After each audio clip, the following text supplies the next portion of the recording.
Praise the Lord. നമ്മുടെ കർത്താവും ഏകസത്യ ദൈവവുമായ യാശുവ മെസ്സിഹയുടെ നാമത്തിൽ JCNDSDയുടെ ഈ പ്ലാറ്റ്ഫോമിൽ ഈ സന്ധ്യാവേളയിൽ ഞങ്ങളെ കേൾക്കുന്ന എല്ലാവർക്കും കർത്താവായ യേശുക്രിസ്തുവിൻ്റെ അതിവിശുദ്ധമായ നാമത്തിലുള്ള സ്നേഹവന്ദനത്തെ അറിയിക്കുന്നു. Jesus Christ new testament salvation doctrine എന്ന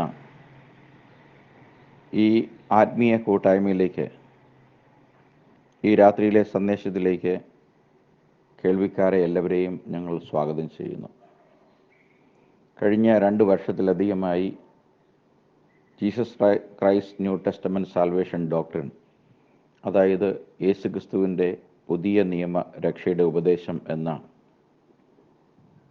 അപ്പോസ്തോലിക ഉപദേശത്തിൻ്റെ അടിസ്ഥാനത്തിലുള്ള ആത്മീയ കൂട്ടായ്മയിൽ ഹിന്ദിയിലും ഇംഗ്ലീഷിലും മലയാളത്തിലുമായി അനവധി ദൈവദാസന്മാരിലൂടെ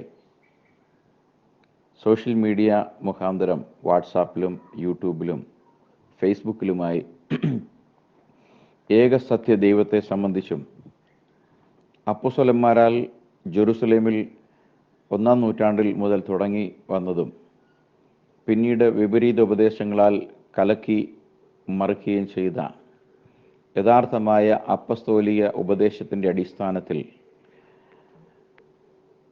പ്രവൃത്തികളുടെ പുസ്തകം 2:38 തുടങ്ങി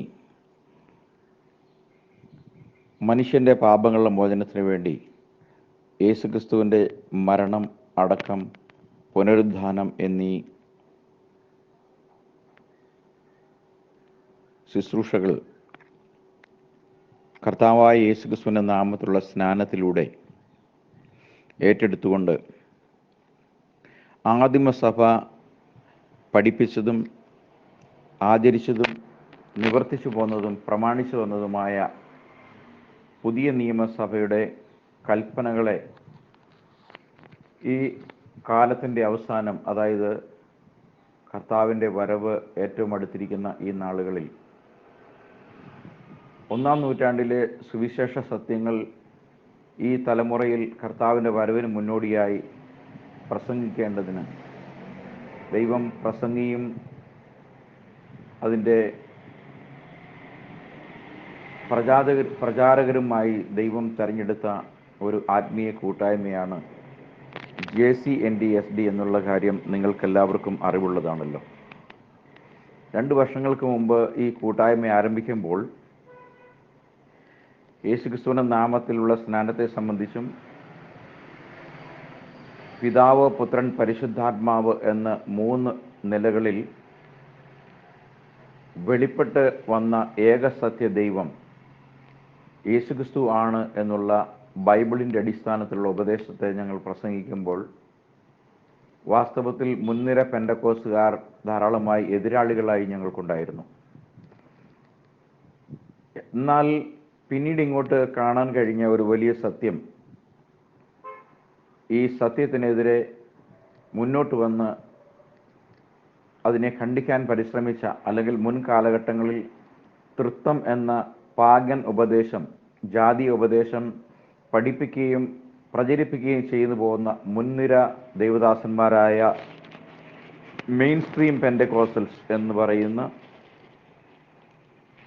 assemblies of God, church of God, IPC, Sharon തുടങ്ങിയ പെന്തക്കോസ്റ്റൽസിൽ ഈ വാദഗതിയുടെ പ്രചാരകരായി നിന്നിരുന്ന പല ദൈവദാസന്മാരും കളം വിട്ട് പോകുന്ന കാഴ്ചയാണ് നമുക്ക് കാണാൻ കഴിഞ്ഞത്.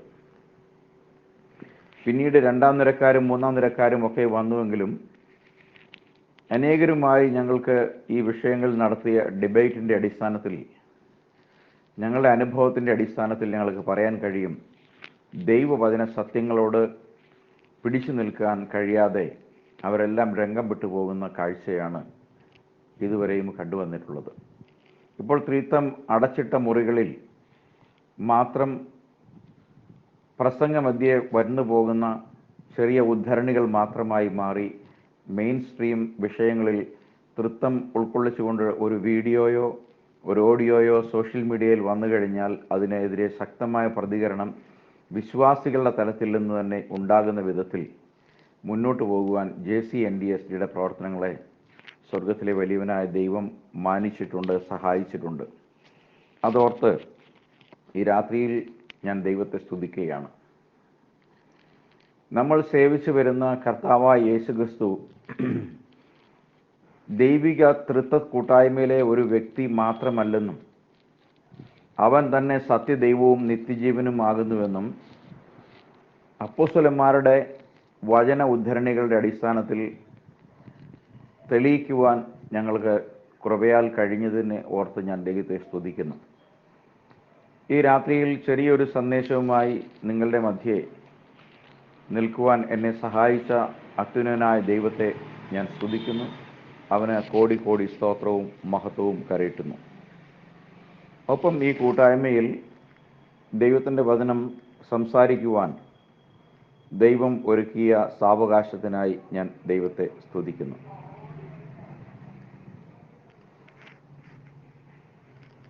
ഈ ഗ്രൂപ്പിൻ്റെ അഡ്മിൻ പാനലിലുള്ള എല്ലാ ദൈവദാസന്മാരെയും ഓർത്ത് ദൈവത്തെ സ്തുതിക്കുന്നു.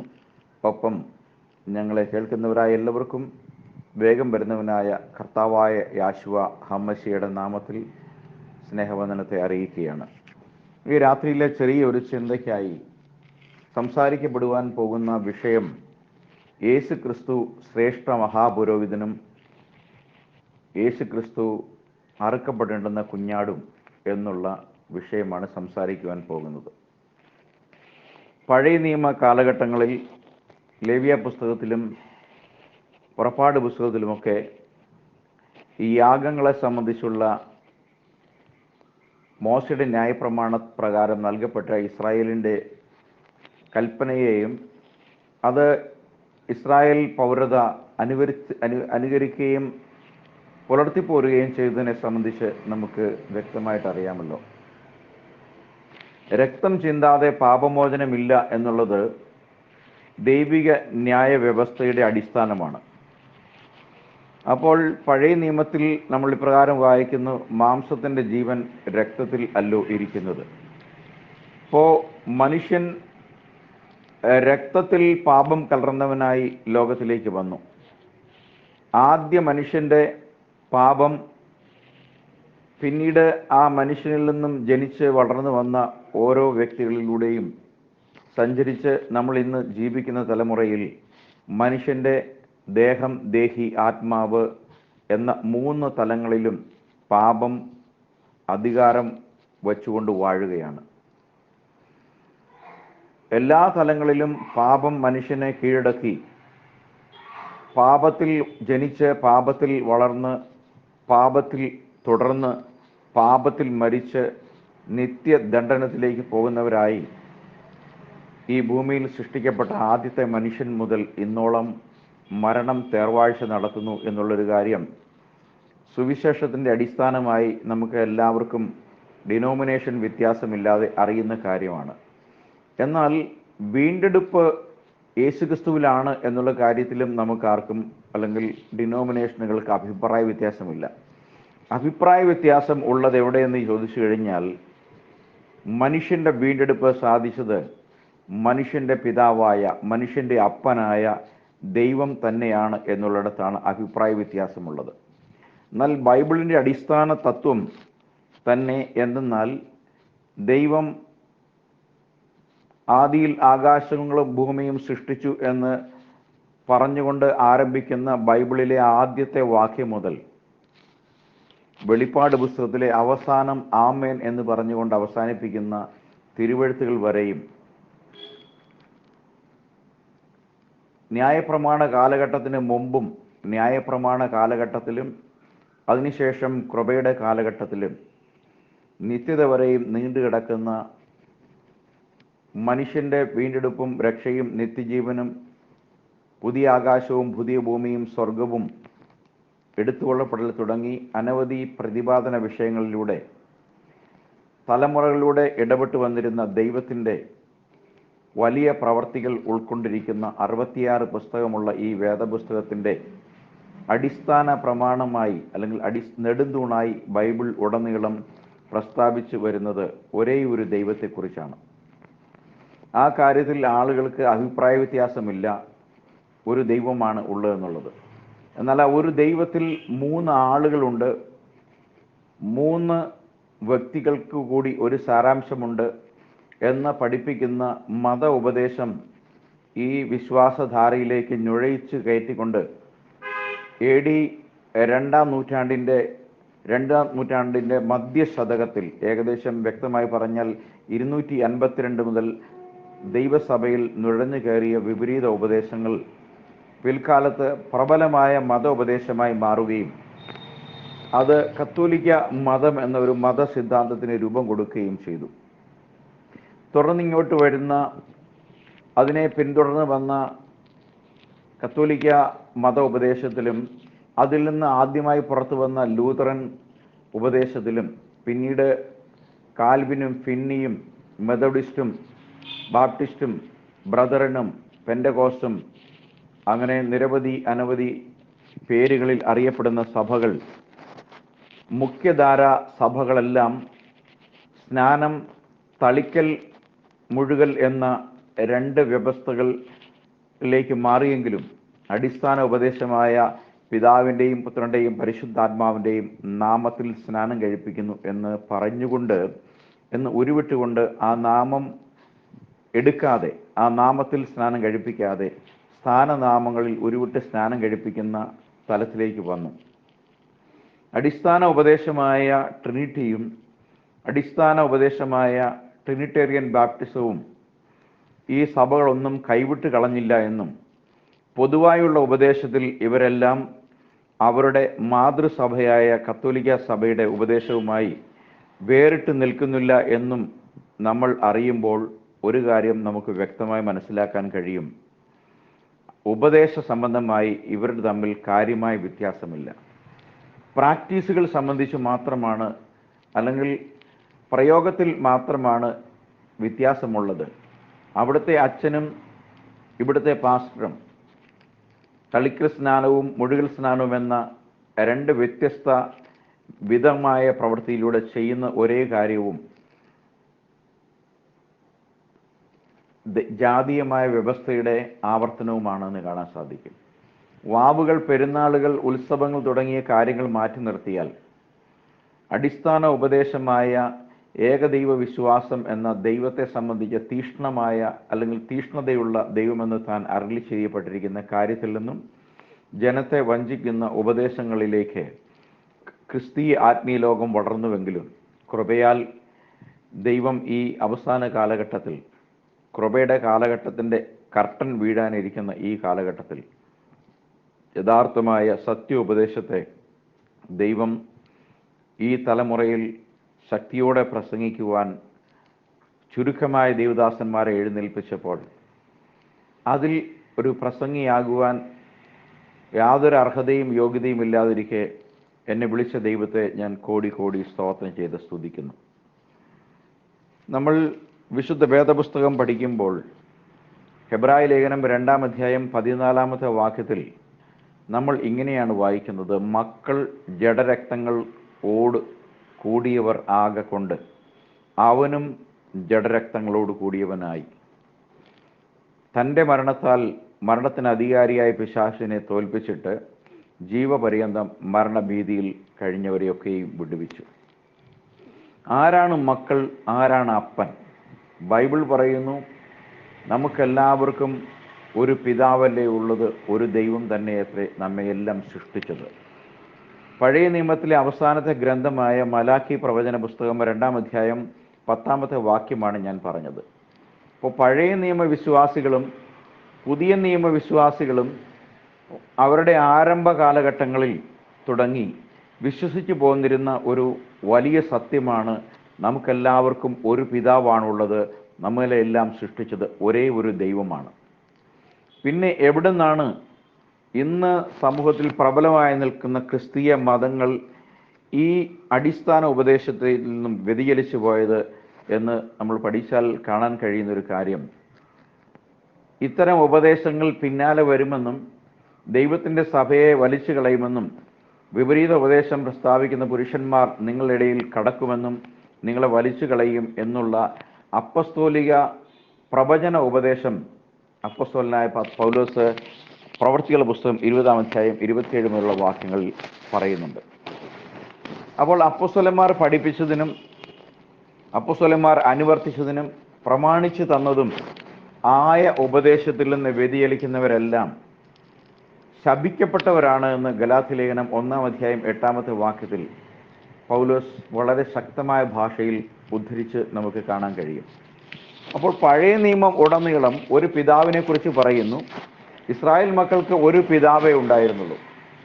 ആ പിതാവിനെ കുറിച്ച് യേശുക്രിസ്തു പറയുമ്പോൾ ആ പിതാവും ഞാനും ഒന്നാകുന്നു എന്ന് പറയുമ്പോൾ അവർ ഇടറിയ അതേ ഇടർച്ച തന്നെയാണ് ഞങ്ങൾ യേശുക്രിസ്തു പഴയ നിയമത്തിലെ യഹോവയായ പിതാവാണ് എന്ന് പറയുമ്പോൾ ഇന്നത്തെ പെന്തക്കോസ്തുകാരും ഇടറുന്നത്.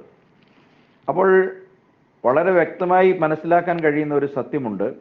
അന്ന് ഇസ്രായേൽ പിതാക്കന്മാർ എവിടെ ആരുടെ കാര്യത്തിൽ ഇടറിയോ അതേ കാര്യമാണ് ഇന്നത്തെ പെന്തക്കോസ്ത് മുതലുള്ള ക്രിസ്തീയ സഭകൾ യേശുക്രിസ്തുവിൻ്റെ നാമത്തിൽ വിശ്വസിക്കുന്ന യഥാർത്ഥ സത്യക്രിസ്ത്യാനികളുടെ പഠനവുമായി വരുമ്പോൾ ഇടറുകയും ആ കാലഘട്ടങ്ങളിൽ യേശുക്രിസ്തുവിനെയും ക്രിസ്തുവിൻ്റെ ആത്മീയ ശരീരമായി ആരംഭിക്കപ്പെട്ട സത്യസഭയെയും പകച്ചതുപോലെ അന്ന് അതിനെ ദുരുപദേശമായി പഠിപ്പിച്ച അന്നത്തെ യഹൂദ മതത്തെ പോലെ തന്നെ ഇന്നത്തെ ക്രിസ്തു മതം എന്നുള്ള നിലയിൽ വളർന്നു വന്നിരിക്കുന്ന ക്രിസ്തീയ നാമധാരികളായ കൂട്ടങ്ങൾ പെന്തക്കോസ്ത് വരെയുള്ളവരെല്ലാം ഈ സത്യമാർഗത്തെ ദുഷിക്കുന്നുവെങ്കിൽ ഇത് ചരിത്രത്തിൻ്റെ ആവർത്തനമല്ലാതെ മറ്റൊന്നുമല്ല എന്ന് ഞങ്ങൾക്ക് ധൈര്യപൂർവ്വം പറയാൻ കഴിയും. എല്ലാ കാലത്തും സത്യം ചവിട്ടി മെതിക്കപ്പെട്ടത് അസത്യവാദികളായ ഭൂരിപക്ഷം ജനങ്ങൾ ആണ്. അപ്പോൾ എബ്രായ ലേഖനം വളരെ സ്പഷ്ടമായി പറയുന്നു, മക്കൾ ജഡരക്തങ്ങളോട് കൂടിയവരായി. മലാക്കി തുടങ്ങിയുള്ള പ്രവാചകന്മാർ പറയുന്നു, നമുക്കെല്ലാവർക്കും ഒരു പിതാവേ ഉള്ളൂ, ഒരു ദൈവമാണ് നമ്മളെല്ലാം സൃഷ്ടിച്ചത്. അപ്പോസ്തലനായ പൗലോസും പറയുന്നു, ദൈവം ഏകനാണ്, അവൻ അദൃശ്യനും മനുഷ്യരാരും കണ്ടിട്ടില്ലാത്തവനും കാണാൻ കഴിയാത്തവനുമാണ്, അവൻ തക്ക സമയത്ത് ആ പ്രത്യക്ഷത വരുത്തും. അവൻ മഹാദൈവവും നമ്മുടെ കർത്താവുമാണ് എന്ന് പൗലോസ് തീത്തോസിന് എഴുതുമ്പോൾ 2:14 വ്യാഖ്യാനിച്ച് കാണുന്നു, 2:12 വ്യാഖ്യാനിച്ച് കാണുന്നു.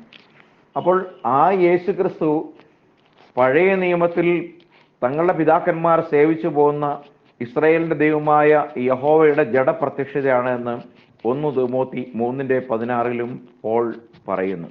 അവൻ ജഡത്തിൽ വെളിപ്പെട്ടു, അല്ലെങ്കിൽ God was manifest in flesh. യോഹന്നാന്റെ സുവിശേഷത്തിൽ കർത്താവായ യേശുക്രിസ്തു 8-ാം അധ്യായം 24-ാമത്തെ വാക്യത്തിൽ പറയുന്നു, ഞാൻ തന്നെയാണ് അവൻ എന്ന് വെച്ചാൽ ഞാൻ തന്നെയാണ് നിങ്ങൾ സംസാരിച്ചു പോരുന്ന പിതാവ് എന്ന് നിങ്ങൾ വിശ്വസിക്കുന്നില്ലെങ്കിൽ നിങ്ങൾ നിങ്ങളുടെ പാപങ്ങളിൽ മരിക്കും. അപ്പോൾ യേശുക്രിസ്തു തന്നെയാണ് യഹോവ എന്ന് വിശ്വസിക്കുന്നില്ലാത്ത ഏതൊരു വ്യക്തിയും പാപങ്ങളിൽ മരണപ്പെട്ടിരിക്കുന്നവരാണ്. എന്നാൽ അവർക്ക് ഈ കാലഘട്ടങ്ങളിൽ സത്യസുവിശേഷം കേൾക്കുകയും സത്യത്തിലേക്ക് മടങ്ങുകയും ചെയ്താൽ പാപങ്ങളിൽ നിന്ന് മോചനവും വിടുതലും നിത്യജീവനും ഉണ്ട്. അതുകൊണ്ടാണ് ഈ വിഷയം ശക്തമായി കൈകാര്യം ചെയ്തുകൊണ്ട് കഴിഞ്ഞ 2 വർഷത്തിലേറെയായി ഞങ്ങൾ ഈ മേഖലയിൽ തുടർമാനമായി സംസാരിച്ചു പോരുന്നത്.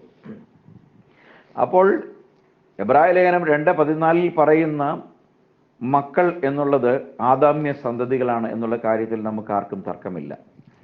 അവിടെ പറയപ്പെടുന്ന പിതാവും ജഡമെടുത്ത് വരുന്നതിനെ കുറിച്ചാണ് പറയുന്നത്.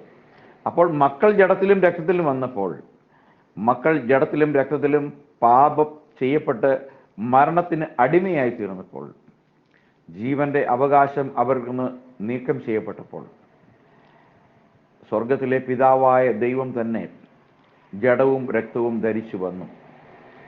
തേജസ്സിന്റെ ദൈവമാണ് ജഡം ധരിച്ചു വന്നതെന്ന് 1 കൊരിന്ത്യർ 2-ാം അധ്യായം 7-ാമത്തെ വാക്യത്തിൽ പൗലോസ് പറയുന്നു. അവർ അറിഞ്ഞിരുന്നെങ്കിൽ തേജസ്സിന്റെ കർത്താവിനെ ക്രൂശിക്കയില്ലായിരുന്നു. അപ്പോസ്തലനായ പൗലോസിന്റെ മുൻകാല ജീവിതം പരിഗണിക്കുമ്പോൾ താൻ സാവുൾ എന്ന നാമധാരിയായിരുന്ന കാലഘട്ടത്തിൽ അവൻ സേവിച്ചു വന്നിരുന്ന യഹോവ തേജസ്സിന്റെ കർത്താവായിരുന്നു. അതേ തേജസ്സിന്റെ കർത്താവ് തന്നെയാണ് യേശുക്രിസ്തു എന്നാണ് ആ കൊരിന്ത്യ ലേഖനം 2-ാം അധ്യായം 1-ാം അധ്യായം എഴുതുമ്പോൾ പോൾ ആവർത്തിക്കുന്നത്. ഇസ്രായേൽ മക്കൾ അറിഞ്ഞിരുന്നില്ല അവരെ വീണ്ടെടുക്കേണ്ടുന്ന മസിഹ എന്ന് വെച്ചാൽ യാവേ സേവ്സ്, യഹോവ രക്ഷിക്കുന്നു എന്ന് പഴയ നിയമത്തിലെ നിരവധി ഉദ്ധരണികളിലൂടെ അരുള ചെയ്യപ്പെട്ട ദൈവം ജഡത്തിൽ പ്രത്യക്ഷനായതാണ്. അത് അവൻ തേജസ്സിൻ്റെ കർത്താവാണ്, അവൻ ഇസ്രായേലിൻ്റെ രാജാവാണ് എന്നുള്ളത് പോൾ ആധികാരികമായി പ്രസ്താവിക്കുന്നു 1 കൊരിന്ത്യർ 2-ാം അധ്യായത്തിൽ 6-7 വാക്യങ്ങളിലൂടെ. അപ്പോൾ ഇത്ര ശക്തമായ രീതിയിൽ ഏകദൈവം ബൈബിളിൽ വ്യാഖ്യാനിച്ച് മനസ്സിലാക്കി തന്നിരിക്കെ എവിടെ നിന്നാണ് പിതാവ്, പുത്രൻ, പരിശുദ്ധാത്മാവ് എന്നുള്ള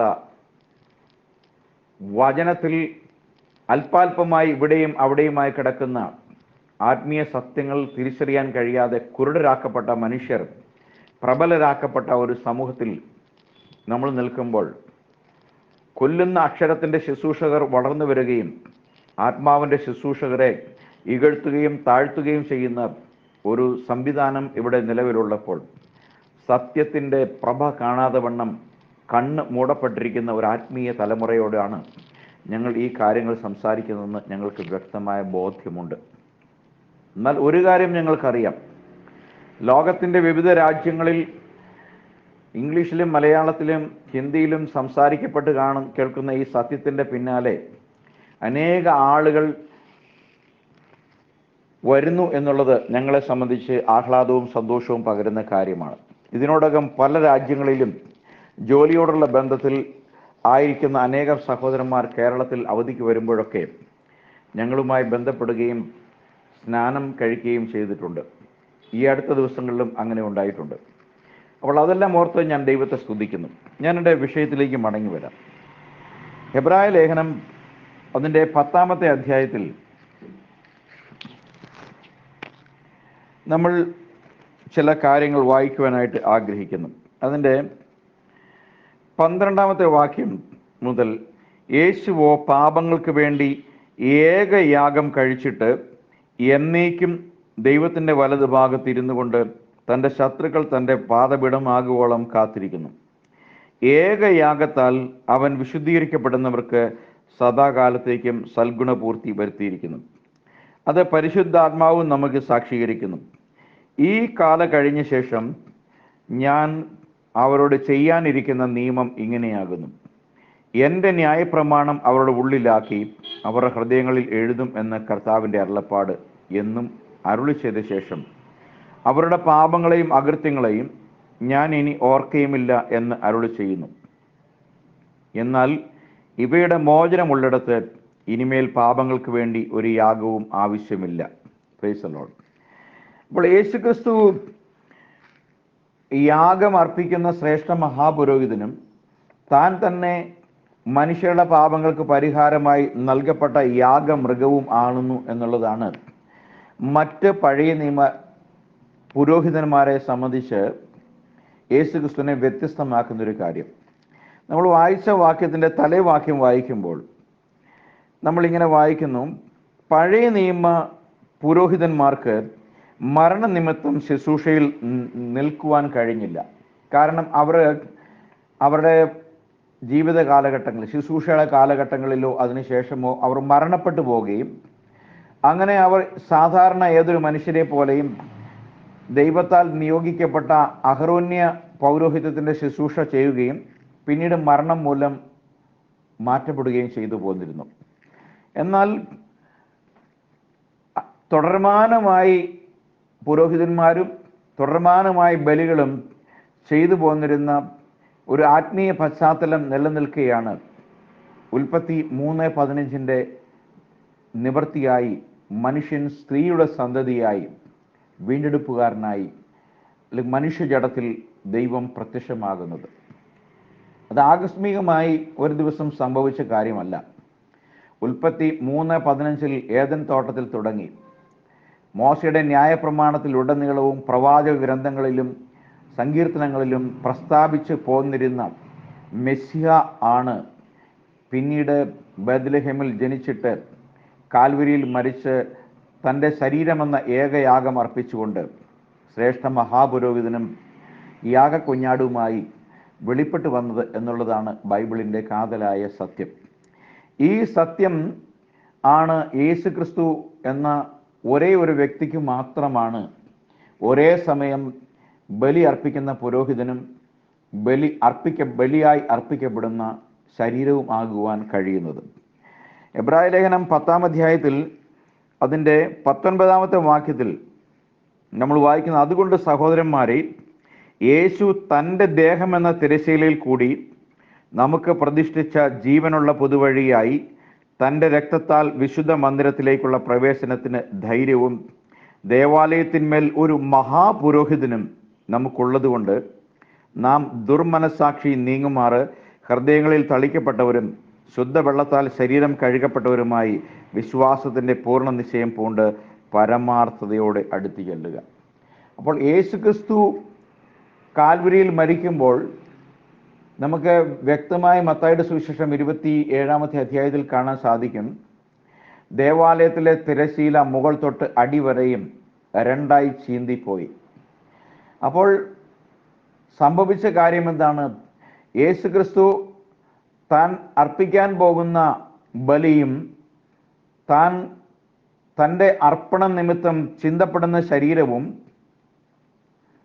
കാൽവരി എന്ന ദൈവകോപത്തിൻ്റെ ബലിവേദിയിൽ വേർപിരിക്കപ്പെട്ട് ശരീരവും അല്ലെങ്കിൽ പ്രാണനും ആത്മാവുമായി വേർപിരിക്കപ്പെട്ട് ആ വീണ്ടെടുപ്പിൻ്റെ പ്രോസസ് നിറവേറ്റപ്പെടുന്ന സമയത്ത് യേശുക്രിസ്തുവിൽ ഉണ്ടായിരുന്ന ദൈവത്തിൻ്റെ സാന്നിധ്യം അല്ലെങ്കിൽ യേശുക്രിസ്തുവിൽ ഇരുന്ന ദൈവം ഈ ലോകം വിട്ട് പോയപ്പോൾ അന്നുവരെയും പരിപാവനമായി സൂക്ഷിക്കപ്പെട്ടിരുന്ന അല്ലെങ്കിൽ കരുതപ്പെട്ടു പോന്നിരുന്ന ദേവാലയം വെറും കൽക്കെട്ടിടം മാത്രമായി തീർന്നു. പിന്നീട് ആ ദേവാലയത്തിൽ ഒരിക്കൽ പോലും ദൈവ സാന്നിധ്യം ഉണ്ടായില്ല. അതുകൊണ്ട് തന്നെ അന്നത്തെ കണ്ണു കാണാൻ കഴിയാത്ത, സത്യം തിരിച്ചറിയാൻ കഴിയാത്ത യഹൂദന്മാർ തങ്ങളുടെ വായ്മൊഴി അടിസ്ഥാനത്തിൽ തങ്ങളുടെ രക്ഷിതാവായ കർത്താവിനെ അറിയാഞ്ഞതുകൊണ്ട് അവർ തേജസ്സിൻ്റെ കർത്താവിനെ ക്രൂശിച്ചു എന്നുള്ള സത്യം അവർ അറിയാതിരിക്കെ അവർ നിമിത്തം അവരുടെ രക്ഷയെ അവർ സ്വയം തള്ളിക്കളയുകയും രക്ഷകനായവനെ ക്രൂശിൽ ഏൽപ്പിച്ചുകൊണ്ട് ആ രക്തത്തിൽ അവരുടെ കൈകൾ മുക്കിയതുകൊണ്ട് അവർക്ക് വന്ന ദൈവകോപം പിന്നീട് ചില വർഷങ്ങൾക്ക് ശേഷം AD 70 ടൈറ്റസ് യെരുസലേം ദേവാലയം കീഴടക്കുമ്പോൾ യഹൂദന്മാർ വിചാരിച്ചു ദൈവം ആലയത്തിലുണ്ട്. അവർ ആലയത്തിൽ ഓടിപ്പോയി. എന്നാൽ ആ ആലയത്തിൽ ദൈവം ഉണ്ടായിരുന്നില്ല. എന്നിട്ടും അവർക്ക് മനസ്സിലായില്ല ആലയത്തിൽ ദൈവമില്ല എന്നുള്ളത്. ആ ആലയം തീവച്ച് ചുട്ടു നശിപ്പിച്ചു. ധാരാളം യഹൂദന്മാരെ കൊന്നുകളഞ്ഞു. ആലയം കൊള്ളയിട്ട് ടൈറ്റസും കൂട്ടരും അതിലെ സ്വർണവും അതിലെ വിലയേറിയ വസ്തുക്കളുമായി കടന്നു കളഞ്ഞു. അപ്പോൾ ആ ദേവാലയത്തിൽ യേശുക്രിസ്തു കാൽവരി മലയിൽ എൻ്റെ ദൈവമേ നീ എന്നെ കൈവിട്ടതെന്ന് വിലപിടിച്ച് തൻ്റെ പ്രാണനെ വിടുമ്പോൾ ദേവാലയത്തിലെ തിരശ്ശീല രണ്ടായി കീറിപ്പോയി. എന്ന് വെച്ചാൽ പഴയ നിയമ പുരോഹിതൻ ആണ്ടിൽ തൻ്റെ തന്നെ പാപങ്ങളുടെ യാഗത്തിന് വേണ്ടി മോചനത്തിന് വേണ്ടി അർപ്പിക്കപ്പെടുന്ന ഒരു യാഗവും കഴിച്ചതിന് ശേഷം ജനത്തിൻ്റെ പാപങ്ങൾക്ക് വേണ്ടിയുള്ള പരിഹാര ബലി അർപ്പിച്ച് രക്തം കൃപാസനത്തിൽ വെച്ച് ജനത്തിനു വേണ്ടി മധ്യസ്ഥം വഹിച്ചിരുന്ന കൃപാസനം ദൈവ സാന്നിധ്യമില്ലാത്ത ഇടമായി മാറി. ആ പഴയ നിയമ പൗരോഹിത്യത്തിലാണ് നമ്മൾ കാണുന്നത് പുരോഹിതന് അർപ്പിക്കാൻ ഒരു ബലിമൃഗം ആവശ്യമായിരുന്നു. തുടർന്ന് വന്ന പുരോഹിതന്മാരെല്ലാവരും ഇതേ കാര്യങ്ങൾ ആവർത്തിച്ചു പോന്ന പശ്ചാത്തലത്തിൻ്റെ അടിസ്ഥാനത്തിലാണ് യേശുക്രിസ്തുവിൻ്റെ ബലിയെ സംബന്ധിച്ചുള്ള വ്യക്തമായ ചിത്രം ഇവിടെ പൗലോസ് അപ്പോസ്തലൻ എബ്രായ ലേഖനത്തിലൂടെ വ്യാഖ്യാനിക്കുന്നത്. എന്താണ് അതിൻ്റെ അടിസ്ഥാനം? അവർ അർപ്പിച്ചിരുന്നതെല്ലാം നിഴൽ ബലികളായിരുന്നു. Hallelujah, praise the Lord. അവിടെ ദൈവത്തിൻ്റെ വചനത്തിൽ 9-ാം അധ്യായം എബ്രായ ലേഖനം പറയുകയാണ്, 11-ാമത്തെ വാക്ക്, ക്രിസ്തുവോ വരുവാനുള്ള നന്മകളുടെ മഹാപുരോഹിതനായി വന്നിട്ട് കൈപ്പണി അല്ലാത്തതായി എന്ന് വെച്ചാൽ ഈ സൃഷ്ടിയിൽ ഉൾപ്പെടാത്തതായി വലിപ്പവും തികവുമേറിയ ഒരു കൂടാരത്തിൽ കൂടി ആട്ടുകൊറ്റന്മാരുടെയും പശുകിടാങ്ങളുടെയും രക്തത്താലല്ല, സ്വന്തം രക്തത്താൽ തന്നെ ഒരിക്കലായിട്ട് വിശുദ്ധ മന്ദിരത്തിൽ പ്രവേശിച്ചു. Price the Lord.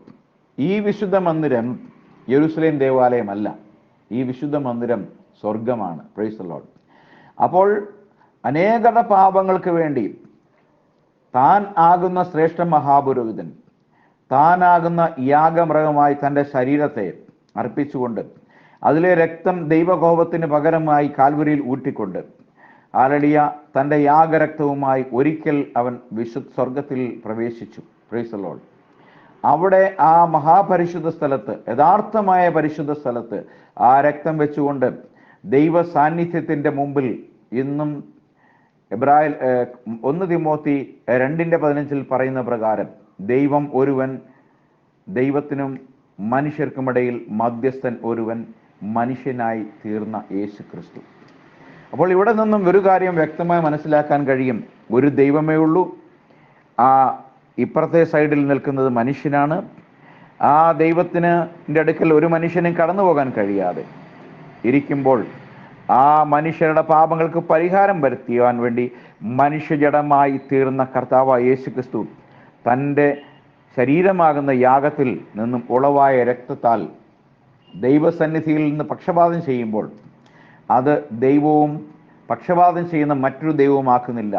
മറിച്ച് തേജസ്സിൻ്റെ കർത്താവായ യഹോവ, സർവഭൂമിയിലും വ്യാപരിച്ച് നിറഞ്ഞു നിൽക്കുന്ന തേജോമയനായ ആത്മാവായ ദൈവത്തിൻ്റെ മഹത്വത്തിൻ്റെ വലതുഭാഗത്താണ് നമ്മുടെ കർത്താവ് നിൽക്കുന്നത്. അത് ഇപ്പുറത്ത് ഒരു കസേരയിൽ ഇരിക്കുന്ന ഒരു മഹാദൈവവും ഇപ്പുറത്ത് നിൽക്കുന്ന മറ്റൊരു ദൈവമാക്കുന്നില്ല.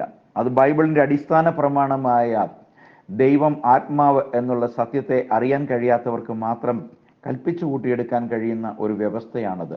അതിനെക്കുറിച്ച് ധാരാളം പ്രസംഗങ്ങൾ ഞങ്ങൾ പലരും ചെയ്തിട്ടുള്ളത് കൊണ്ട് ഞാൻ ആ വിഷയത്തിലേക്ക് കടക്കുവാൻ ആഗ്രഹിക്കുന്നില്ല. Price the Lord.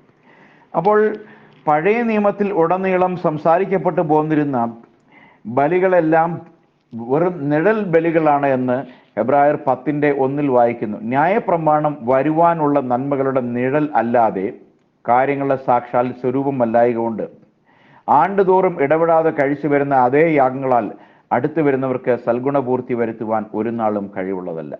അപ്പോൾ ആണ്ടോടാണ്ട് പഴയ നിയമ കാലഘട്ടങ്ങളിൽ പ്രവാചകന്മാർ ചെയ്തു പോകുന്ന ഒരു യാഗത്തിനും സൽഗുണപൂർത്തി വരുത്തുവാൻ, അല്ലെങ്കിൽ വാഷ് ഔട്ട് ചെയ്യുവാൻ, നിർമ്മലനാക്കി തീർക്കുവാൻ, ശുദ്ധീകരിക്കുവാൻ മനുഷ്യന് കഴിയാത്തടത്താണ് ക്രിസ്തു എന്ന ശ്രേഷ്ഠ മഹാപുരോഹിതൻ മറിയത്തിൽ നിന്നും ജോസഫിൽ നിന്നും ദൈവവചനത്താൽ ഉളവാക്കപ്പെട്ട തൻ്റെ ശരീരമെന്ന യാഗമൃഗത്തെ, ഇതാ ലോകത്തിൻ്റെ പാപങ്ങളെ ചുമന്നൊഴിക്കുന്ന ദൈവത്തിൻ്റെ കുഞ്ഞാടെന്ന് യോഹന്നാൻ സാക്ഷീകരിക്കുന്ന ആ ജഡത്തെ, അതിലുള്ള രക്തത്തെയും കാൽവരിയിൽ നമുക്ക് വേണ്ടി താൻ തന്നെത്താൻ ഊറ്റിക്കൊണ്ട് താൻ എന്നേക്കുമായുള്ളൊരു വീണ്ടെടുപ്പ് സാധിച്ചു തന്നു.